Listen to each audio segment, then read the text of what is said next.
قل کل یعمل علی شاکلتہ فربکم اعلم بمن هو اہدی سبیلا. اب اس شاکلہ سے باہر تو میں نہیں جا سکتا. میری جو بھی رنگت ہے میری اسکن کی وہ میری اپنا چوائس نہیں ہے. It's given to me. اب اس کو تو میں چینج نہیں کر سکتا. I have to accept it. اس کے اوپر نہ میں تعریف کے قابل ہوں نہ میں اس کی بنا پر کوئی میں مذمت کے قابل ہوں. اللہ نے دیا ہے.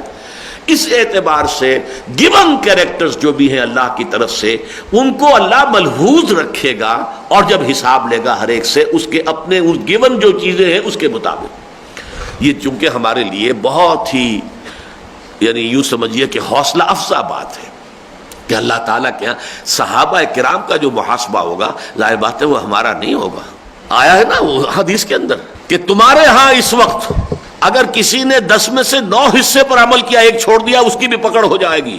اور ایک وقت وہ آئے گا کہ کوئی مسلمان 10 میں سے 1 حصے پر عمل کر لے گا اس کی بھی نجات ہو جائے گی.